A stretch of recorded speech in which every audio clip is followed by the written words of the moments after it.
नमस्कार, कैसे हैं आप। आज हम चर्चा करने वाले हैं मध्य प्रदेश लोक सेवा आयोग, जिसने 2015 से लेकर 2021 तक जितने भी प्रश्न पूछे हैं, किस टॉपिक से ज़्यादा प्रश्न पूछे हैं और किन विषयों पर हमको कमांड करनी चाहिए। यानी कि मान लेते हैं ये 100 टॉपिक हैं। अगर इन 100 टॉपिक के अंतर्गत हम 90 टॉपिक को भी कवर करते हैं और उससे लगभग 75 प्रश्न आ जाते हैं, लगभग 75 प्रश्न आ जाते हैं। ऐसा नहीं है कि हवा में बात कर रहे हैं। 100 में से 90 टॉपिक को अच्छे से कवर करेंगे और इस हद तक कवर करेंगे कि संभावना उससे बाहर के आने की रहे ना। तो इसी क्रम में हम चर्चा करेंगे कौन कौन से मोस्ट आईएमपी टॉपिक हैं जिनसे एमपीपीएससी बार बार प्रश्न पूछता है और अच्छी संख्या में प्रश्न पूछता है। जैसे चित्रकार हो गए, रचनाकार जिसके अंतर्गत कवि हो गए, उनकी रचनाएं हो गई, कुछ साहित्यकार हो गए। फिर जन्म स्थान के बारे में, जैसे कि कैलाश सत्यार्थी का जन्म कहाँ हुआ था, भवानी प्रसाद मिश्र का संबंध कहाँ से हुआ था। ये हवा में बातें नहीं हो रही, ये सारा ऑथेंटिक है और सारा डिटेल में लेकर आया हूँ। उसके बाद ही ये सारी चर्चा हो रही है। तो आज़ाद, चंद्रशेखर आज़ाद का जन्म कहाँ हुआ है, हबीब तनवीर जो एक नाटककार है, इनका जन्म कहाँ हुआ था, संत नागाजी। हालांकि ये बात अलग है कि हबीब तनवीर जी का जन्म छत्तीसगढ़ में हुआ था, लेकिन पूछ लिया गया है एमपीपीएससी के अंतर्गत संत नागाजी का संबंध किस क्षेत्र से है। तो यहाँ पर जिले या गांव का नाम नहीं दिया है, लेकिन क्षेत्र का पूरा नाम दे दिया है कि निमाड़, बुंदेलखंड, बघेलखंड या मालवा। तो अगर आपको गांव का नाम या जिले का नाम पता होता, मुख्य रूप से जिले का नाम पता होता, तो आप आराम से इस क्वेश्चन को डील कर सकते थे। फिर आते हैं कि मूल नाम के अंतर्गत कौन कौन से प्रश्न पूछे गए हैं और क्या यहाँ से प्रश्न पूछने की संभावनाएं हर बार रहती हैं। तो इनके विषय में जानने का प्रयास करेंगे। जैसे कि बालकृष्ण बैरागी 2020 में पूछा गया था, बालकृष्ण बैरागी जी का मूल नाम क्या है, टंट्या भील का वास्तविक नाम क्या है, राजेंद्र सिंह को किस नाम से जाना जाता है।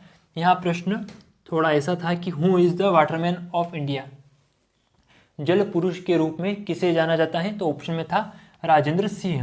यानी कुल मिलाकर जो हम पढ़ने वाले हैं, आज 4 टॉपिक पढ़ेंगे और इतना मैं विश्वास के साथ कह सकता हूँ कि इन 4 टॉपिक को अगर हम कवर कर लेते हैं तो लगभग 2 प्रश्न आपके यहाँ से आ ही जाएंगे। किस बेस पर बात कर रहा हूँ मैं, सारा डिटेल है मेरे पास, विश्लेषण किया है, 2 दिन की मेहनत है।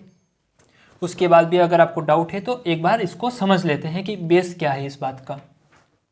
2021 में प्रश्न पूछा गया था चित्रकार से, फिर रचनाओं से 2021 में, फिर जन्म स्थान से अगर बात करें तो 2020 में यहाँ पर, फिर 2020 में पूछा गया है। अब 2020 में चित्रकार से 2020 में भी, 20 में भी और 20 में भी, 16 में और यहाँ पर 16 और यहाँ पर भी 16। तो बार बार प्रश्न पूछे गए हैं। इन 4 टॉपिक पर अगर कमांड कर ली तो लगभग 2 प्रश्न आ ही जाएंगे आपके। ठीक है, अब देखते हैं कि कौन कौन से प्रश्न पूछे गए हैं, ताकि जो डाउट है कि हवा में बात तो नहीं हो रही है तो उसको हम डील कर लेते हैं। अभी पहला प्रश्न है कि निम्न में से कौन मध्य प्रदेश के चित्रकार नहीं है। निम्न में से कौन मध्य प्रदेश के चित्रकार नहीं है। अगर आपने चित्रकारों के विषय में पढ़ा होगा, टॉपिक ईमानदारी से अगर पढ़ा होगा, तो आप बता सकते थे कि इस प्रश्न का सही उत्तर क्या रहा होगा। ऑप्शन थे नारायण श्रीधर बेंद्रे, विष्णु चिचालकर, नाना साहेब पानसे, जो कि एक्चुअल नाम पानसे है लेकिन एग्जाम में पेन से दिया था। क्या था, पेन से, यानी कि एमपीपीएससी ने यहाँ पर मिस्टेक की है, एक्चुअल नाम पानसे है। तीसरा ऑप्शन था नाना साहेब पानसे और अंत में है अमृतलाल बेगड़। अब चित्रकार के विषय में अगर चर्चा कर रहे हैं और अगर आपको नहीं पता कि मध्य प्रदेश चित्रकला के पितृ पुरुष के रूप में किसे जाना जाता है, तो ये दुर्भाग्य की बात होगी कि आप तैयारी भी कर रहे हैं और आपको पिताजी के बारे में भी नहीं पता उस क्षेत्र विशेष के विषय में। तो आप जानते हैं कि दत्तात्रेय दामोदर देवलालीकर जी को मध्य प्रदेश चित्रकला के पितृपुरुष के रूप में जाना जाता है। हो सकता है अगली बार यह प्रश्न पूछा जाए, अगले साल या फिर अगले साल आ सकता है, संभावनाएं बहुत ज़्यादा हैं, क्योंकि चित्रकार के विषय में यहाँ से प्रश्न पूछे गए हैं बार बार। अगर आपको पता होता है कि मध्य प्रदेश चित्रकला के पितृपुरुष के रूप में किसे जाना जाता है, तो आपके दो क्वेश्चन यहाँ से सही हो जाते हैं, दो ऑप्शन। जैसे नारायण श्रीधर बेंद्रे और विष्णु चिचालकर जी इनके ही शिष्य रहे हैं, दो ऑप्शन तो कट हो गए। अब आते हैं अमृतलाल बेगर जी के विषय में, जो गुजराती और हिंदी भाषा के विख्यात साहित्यकार और चित्रकार हैं, तो यह भी ऑप्शन कट हो गया। अब बचा है नाना साहेब पानसे, जो कि मृदंगाचार्य हैं, दमोह से इनका संबंध है और इनकी स्मृति में नाना साहेब पानसे संगीत समारोह का आयोजन किया जाता है प्रतिवर्ष गुरु पूर्णिमा के दिन। 2 दिवसीय इसका आयोजन होता है। यहाँ पर विख्यात संगीतकार आते हैं और अपनी प्रस्तुतियाँ देते हैं 2 दिन के लिए, और इसकी शुरुआत हुई थी 1894 से, बहुत पुराना है। अब MPPSC ने हवा में तो बात नहीं की होगी, प्रासंगिक रहा होगा या करंट अफेयर में आया होगा तभी पूछा होगा। जैसे 2018 में इनका 125वां आयोजन यहाँ पर किया गया था। कौन सा? नाना साहेब पानसे संगीत सम्राट की स्मृति में यहाँ पर 125वां आयोजन किया गया था। तो 125 हुआ, 150 हुआ, 200 हुआ, 100 हुआ।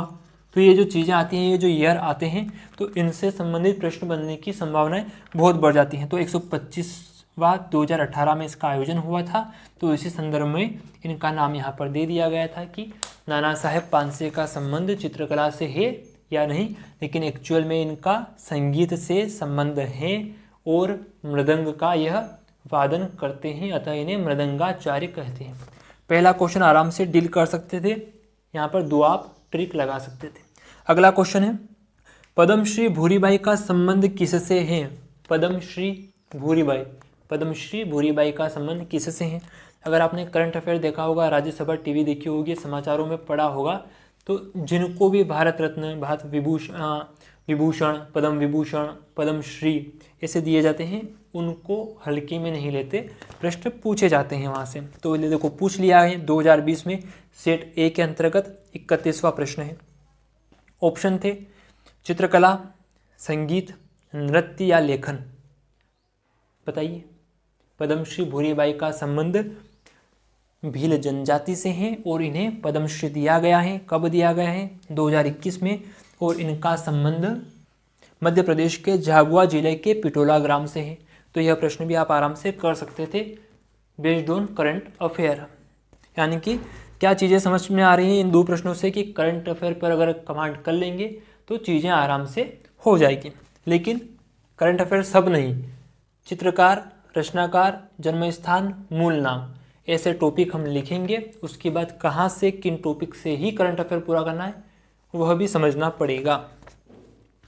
वो हम करवा देंगे आपको जब भी नोटिफिकेशन आएगा, वो जब भी आप कहेंगे। अगला प्रश्न था कि विष्णु चिचालकर का संबंध निम्न में से किसके साथ है? 2015 का प्रश्न है, क्वेश्चन नंबर 82 सेट ए। ऑप्शन थे चित्रकार, शिल्पकार, कहानीकार और साहित्यकार। अब 2015 में इनके नाम से ही प्रश्न पूछा गया है और पूछा है कि ये किस क्षेत्र से हैं, यानी कि चित्रकार के विषय में पूछा है। और 2021 में इनको ऑप्शन के रूप में दे दिया, यानी कि अगर 2015 को आपने ठीक से किया होगा, क्वेश्चन का प्रीवियस ईयर क्वेश्चन पेपर को अच्छे से पढ़ा होगा, समझा होगा, तो आप ये क्वेश्चन जो 2021 में पूछा गया है वो कर सकते थे आराम से। लेकिन ज़रूरी होता है कि आप प्रीवियस ईयर क्वेश्चन पेपर को देखें, समझें।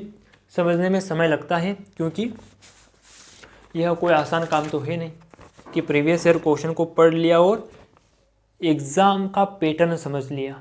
तो एग्ज़ाम को पैटर्न हम समझा देंगे, उसकी कोई समस्या नहीं है, वो आप हम पर छोड़ दीजिए। अगला देखते हैं जन्म स्थान के संबंध में कि जन्म स्थान से कौन कौन से प्रश्न पूछे गए हैं और क्या क्या प्रासंगिक हैं। और आगे कौन से प्रश्न पूछे जाएंगे इसके विषय में भी आप बाद में चर्चा करेंगे। पहला प्रश्न था 2020 में क्वेश्चन नंबर 32 सेट ए, कैलाश सत्यार्थी का जन्म मध्य प्रदेश में कहाँ हुआ था? कैलाश सत्यार्थी, ऑप्शन थे भोपाल, इंदौर, सीहोर, विदिशा। रिपीट कर रहा हूँ, भोपाल, इंदौर, सीहोर और विदिशा। अब देखना यह है कि कैलाश सत्यार्थी क्या प्रासंगिक व्यक्तित्व है, अगर है तो क्यों? तो इनको भारतीय बाल अधिकार कार्यकर्ता के रूप में और बाल श्रम के विरोध में कार्य करने के रूप में इनको जाना जाता है। और इसी क्रम में 1980 में इन्होंने बचपन बचाओ आंदोलन की शुरुआत की थी। कब? 1980 में बचपन बचाओ आंदोलन की शुरुआत की थी। अगर आपने पढ़ा होगा, मुझे यकीन है कि आपने पढ़ा होगा, लेकिन आपने यह नहीं पढ़ा होगा कि इस व्यक्तित्व का नाम जो कि कैलाश सत्यार्थी है, इसका जन्म कहाँ हुआ है। और यही प्रश्न 2020 में पूछ लिया गया। यानी कि जब हम व्यक्तित्व के विषय में चर्चा करते हैं तो ज़रूरी हो जाता है कि वो कहाँ उसकी मृत्यु हुई, ज़रूरी नहीं है, नहीं पूछा जाता, लेकिन जन्म कहाँ हुआ है ये पूछा जाता है। जैसे एक पिता है, अब इसके पुत्र ने कोई काम कर लिया तो क्या ये नहीं पूछेगा कि भैया आपके पिताजी का नाम क्या है? पूछेगा, और पूछता है। तो उसी प्रकार इस व्यक्तित्व ने कुछ काम किया है तो जानने का प्रयास रहेगा कि इसका संबंध किस क्षेत्र से है। तो ज़रूरी हो जाता है कि हमें जन्म स्थान के विषय में जानकारी हो। आगे बढ़ते हैं, इसके विषय में थोड़ा सा जान लेते हैं पहले कि 1980 में बचपन बचाओ आंदोलन की कैलाश सत्यार्थी ने शुरुआत की थी और इसी क्रम में इन्हें 2014 में शांति का नोबेल पुरस्कार दिया गया था। कौन सा पुरस्कार? 2014 में शांति का नोबेल पुरस्कार दिया गया था मलाला यूसुफजई के साथ में, जो कि पाकिस्तान की एक कार्यकर्ता हैं। अगला प्रश्न था कि भवानी प्रसाद मिश्र का जन्म मध्य प्रदेश के किस जिले में हुआ है? ऑप्शन थे सागर, इंदौर, उज्जैन और होशंगाबाद। अगर भवानी प्रसाद मिश्र जी के बारे में पढ़ा होगा तो देख लीजिए, आप रचनाओं के विषय में बात कर रहा हूं मैं, और भवानी प्रसाद मिश्र जी के बारे में भी प्रश्न पूछा गया है 2021 में क्वेश्चन नंबर 70। 2021 में क्वेश्चन नंबर 70 है और ऑप्शन में नाम दिया गया था कि हरिशंकर परसाई, भवानी प्रसाद मिश्र, गजानन माधव मुक्तिबोध और केशव दास। यानी कि एमपीपीएससी बार बार प्रश्न रिपीट करता है। अगर ऑप्शन में नाम आया है तो ऑप्शन का जो नाम है उस पर भी अध्ययन करना है। समझ रहे हो बात को? मेरा उद्देश्य यह है कि आप एग्ज़ाम के पैटर्न को समझे, एमपीपीएससी के माइंड सेट को समझे कि किस तरह से प्रश्न आ रहे हैं। तो भवानी प्रसाद मिश्र का जन्म कहाँ हुआ था? तो उत्तर था टिगरिया ग्राम, होशंगाबाद। तो होशंगाबाद में इनका जन्म हुआ है। अगला प्रश्न था कि चंद्रशेखर आज़ाद का जन्म कहाँ हुआ था? प्रश्न कहाँ से भी पूछ लेते हैं। तो ऑप्शन थे खरगोन, झाबुआ, ग्वालियर और सतना। कोशिश करिए कि जैसे ही मैं ऑप्शन बोलूँ आप क्लिक कर लीजिए अपने दिमाग में कि हाँ यह सही है। खरगोन, झाबुआ, अलीराजपुर और सतना। अब कन्फ्यूज़न, प्रश्न पूछा गया है 2017 में और चंद्रशेखर आज़ाद का जन्म हुआ था भाभरा ग्राम में, और भाभरा ग्राम को आज कहते हैं चंद्रशेखर आज़ाद नगर, और चंद्रशेखर आज़ाद नगर आज वर्तमान में अलीराजपुर के अंतर्गत आता है। और झाबुआ और अलीराजपुर की अगर बात करें तो 17 मई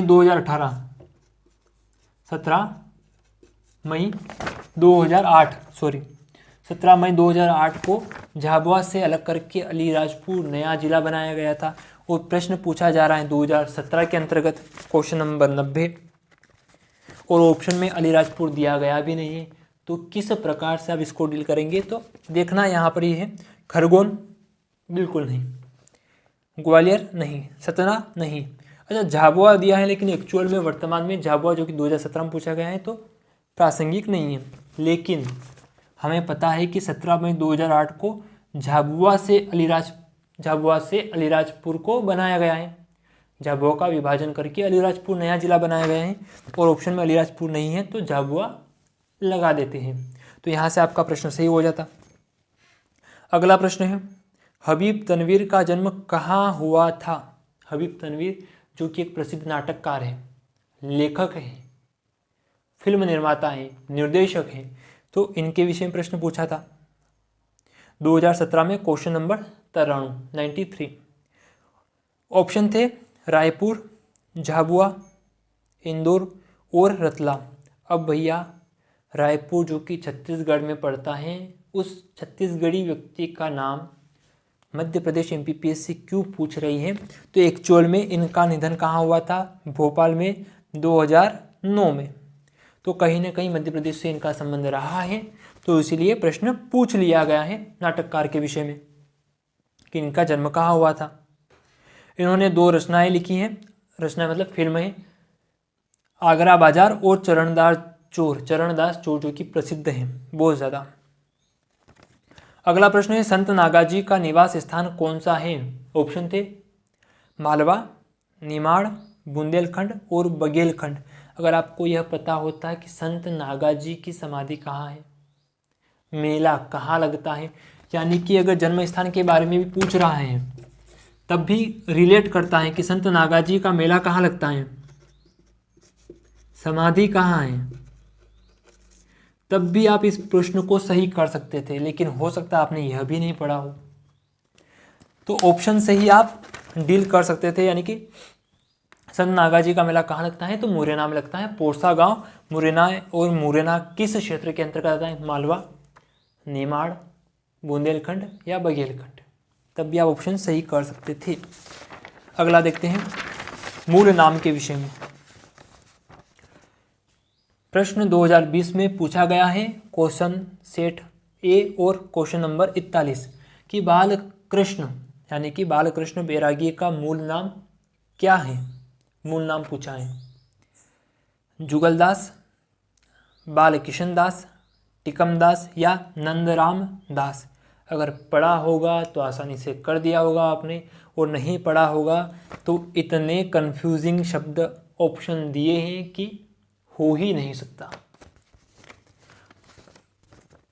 तो इनका जन्म हुआ था, मंदसौर जिले की तहसील है मनासा और वहाँ का एक ग्राम है रामपुरा। तो रामपुरा में इनका जन्म हुआ था। कब हुआ था? 1931 में। और मनासा में ही 2018 में इनकी मृत्यु हो गई है, यानी कि मृत्यु हो गई है 2018 में। विशिष्ट व्यक्तित्व हैं। विशिष्ट क्यों है? क्योंकि मध्य प्रदेश में मंत्री रह चुके हैं 80 और 84 के बीच में, लोकसभा सदस्य रहे हैं, फिर राज्यसभा के सदस्य भी रहे, यानी कि विशिष्ट व्यक्तित्वों के विषय में जानना ज़रूरी है। इनकी प्रमुख रचनाएं भी हैं, यानी कि रचनाकार से भी अगर प्रश्न पूछा जाता, तब भी अगर रचनाओं पर कमांड होती आपकी, तब भी यह प्रश्न आप सही कर देते। यानी कि सारी चीज़ें एक दूसरे से जुड़ी हुई हैं। ऐसा नहीं है कि ये अलग ही टॉपिक जा रहा है, ये अलग ही टॉपिक जा रहा है, नहीं, सारा कंबाइन है। बस चीज़ों को समझते हुए चलना है। आगे बढ़ते हैं। टंट्या भील का वास्तविक नाम क्या था? 2020 में पूछा गया है, क्वेश्चन नंबर 45। टांटिया, गणपत, टंडरा या बिजनिया। बहुत इजी प्रश्न आया था, लेकिन नहीं होता है। बहुत ज़्यादा इजी भी अगर आ जाता है ना, तो व्यक्ति कहता है कि यार इतना सरल अगर प्रश्न दे रहा है और एमपीपीएससी जैसा, और ऑप्शन इतने सरल, कुछ ना कुछ तो गड़बड़ है। तो वहीं पर अपन ज़्यादा सोचने के चक्कर में क्वेश्चन को गलत करके आ जाते हैं। तो यानी कि अगर क्वेश्चन सरल से सरल पूछे तो कंफ्यूज नहीं होना है, और जो वास्तव में है उसी को लगाना है। टंट्या भील, जिसको भारतीय रॉबिनहुड और टंट्या मामा भी कहते हैं, इनका मूल नाम या वास्तविक नाम टांटिया या टंडरा था। अब यहाँ से एक प्रश्न और पूछा जा सकता है जनजाति के संबंध में। अब यहाँ से प्रश्न बनेगा कि भील जनजाति को अन्य किस नाम से जाना जाता है? तो आप कहेंगे मामा। मामा क्यों कहते हैं? क्योंकि टंट्या भील को लोग यानी कि आदिवासी प्यार से, आदर से क्या कहते थे? टंट्या मामा। तो उन्हीं के नाम पर भील जनजाति के आगे लगा हुआ है मामा भील। क्या लगा हुआ है? तो लोग कहते हैं मामा भील। क्या कहते हैं? मामा भील। तो आप कहेंगे कि भील जनजाति का अन्य नाम एक मामा भील भी है। क्या है? मामा। आगे बढ़ते हैं। किस पर्यावरणविद को जल पुरुष कहते हैं, यानी कि किस पर्यावरणविद को जल पुरुष कहते हैं। ऑप्शन थे सुंदरलाल बहुगुणा, राजेंद्र सिंह, बी वेंकटेश्वरलू और सलीम अली जल पुरुष कहते हैं। सुंदरलाल बहुगुणा के बारे में सुना है, सलीम अली के बारे में सुना है जो कि बर्डमैन ऑफ इंडिया कहलाते हैं। सुंदरलाल बहुगुणा के बारे में पढ़ा होगा तो आपने सुना होगा कि इन्हें वृक्ष मित्र कहते हैं, पर्यावरण का गांधी भी कहते हैं। चिपको आंदोलन को और सशक्त बनाने में इनकी बहुत बड़ी भूमिका रही है जो कि 1972 से प्रारंभ हुआ था। तो अब 2 ऑप्शन तो यहाँ से कट गए, बचा कौन सा, बी वेंकटेश्वरलू और राजेंद्र सिंह। बी वेंकटेश्वरलू भी शिक्षक है, कट गया। अब राजेंद्र सिंह बचा है, आराम से डील कर सकते थे। तो राजेंद्र सिंह बागपत यूपी से इनका संबंध है और इन्हें कहते हैं वाटरमैन ऑफ इंडिया, और 2001 में इन्हें रेमन मैग्सेस पुरस्कार भी दिया गया है, और 2015 में। 2016 का प्रश्न है, और ठीक 2015 यानी कि 1 साल पहले इनको स्टॉकहोम वाटर प्राइज यानी कि पानी के लिए मिलने वाला Nobel prize, Stockholm water prize इनको दिया गया था। तो यानी कि यह प्रश्न भी करंट से संबंधित है, यह प्रश्न भी करंट से संबंधित है, यानी कि अधिकतर प्रश्न जो करंट अफेयर से ही हो सकते थे, लेकिन हमें लगता है कि यह स्टैटिक सीके हैं, लेकिन जो कि डायनेमिक फॉर्म में स्टैटिक रूप में पूछे जा रहे हैं। समझ गए बात को। अगला प्रश्न रचनाओं के विषय में देख लेते हैं। एक ही प्रश्न देखेंगे आज क्योंकि समय की मर्यादा को ध्यान में रखना होगा। अगला प्रश्न है कि कौन सा युग्म सुमेलित नहीं है। 2021 का प्रश्न है, क्वेश्चन नंबर 70। यहाँ पर एमपीपीएससी ने पूछा था कि एक तरफ नाम दे दिए हैं,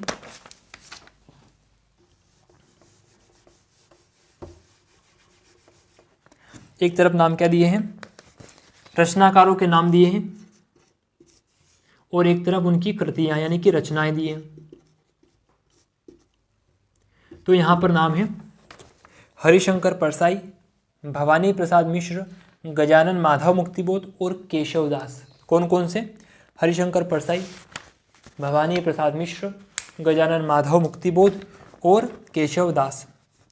अब इतना सरल प्रश्न था कि अगर आपने अच्छे से स्कूलिंग की होगी तो आराम से डील कर सकते थे। जैसे कि रानी नागफनी की कहानी हरिशंकर परसाई की जुबानी, गीत फरोश भवानी प्रसाद मिश्र, चांद का मुख टेढ़ा और ट्रिक लगाई होगी कि गजानन माधव मुक्तिबोध, आराम से कर सकते थे। और केशवदास का तो बच्चों को पता है कि कवि प्रिया, रसिक प्रिया, ये सारी रचनाएं किसकी हैं, जहांगीर जो चंद्रिका, ये सारी रचनाएं केशवदास की हैं। अब प्रश्न उठता है कि इस प्रश्न को डील कैसे करेंगे। तो हंसते हैं रोते हैं रानी नागफनी की कहानी, तो हरिशंकर परसाई जी के विषय में रानी नागफनी की कहानी सही है। भवानी प्रसाद मिश्र की गीत फरोश तो सही है, लेकिन हिम तरंगिणी हमें पता है कि माखनलाल चतुर्वेदी जी की रचना है, और हिम तरंगिणी के ऊपर ही 1954 में इनको साहित्य अकादमी पुरस्कार दिया गया था। और अगर आपको पता होगा तो अब यहाँ से प्रश्न कैसे फंसता है, तो साहित्य अकादमी पुरस्कार जो पहला मिला था वो हिम तरंगिणी के ऊपर ही मिला था। किसके ऊपर, हिम तरंगिणी के ऊपर ही मिला था, और माखनलाल चतुर्वेदी जी को मिला था। किसकी रचना, और रचना का नाम था हिम तरंगिणी। तो हिम तरंगिणी के ऊपर साहित्य का पहला पुरस्कार, साहित्य अकादमी पुरस्कार माखनलाल चतुर्वेदी जी को मिला था। 1954 में जब शुरू ही हुआ था तब इन्हीं को मिला था, यानी कि साहित्य अकादमी पुरस्कार से संबंध में इन्होंने प्रश्न पूछ लिया था। रिलेट करोगे चीज़ों को तभी एग्जाम को आराम से क्रैक कर पाओगे। ठीक है, इस वीडियो में इतना ही। अगले वीडियो में हम देखेंगे रचनाओं के विषय में थोड़ा सा और जितना भी बचा हुआ है, या फिर हो सकता है हम नए टॉपिक लाएं, क्योंकि हमारा काम था आपकी समझ को डेवलप करना, जो कि शायद हो चुकी होगी कि हर प्रश्न, हर टॉपिक एक दूसरे से जुड़ा हुआ है, कोई अलग चीज़ नहीं पूछी गई है। अगर आप एक दूसरे को रिलेट करके पढ़ेंगे तो आराम से कर लेंगे। जैसे 2021 में पूछा है, 2021 में पूछा है, फिर 2020 में, 2020 में, फिर 2020 में, तो 20 यानी कि बार बार प्रश्न पूछे गए हैं, यानी कि इन 4 टॉपिक से ही 2 नंबर हमारे पक्के।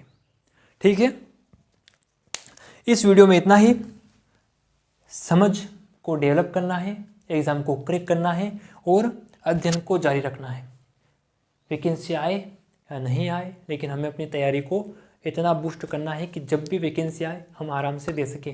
और रिवीजन की भी हम सीरीज़ शुरू करने वाले हैं हाल ही में, ताकि जो हम पिछले पढ़ चुके हैं उसमें वॉइस का जो दिक्कत आ रही थी तो उसको रिवीजन के माध्यम से आपको अच्छे से समझा पाएंगे। ठीक है, इस वीडियो में इतना ही। मुझे दीजिए इजाज़त। पढ़ते रहिए, बढ़ते रहिए। नमस्कार, धन्यवाद।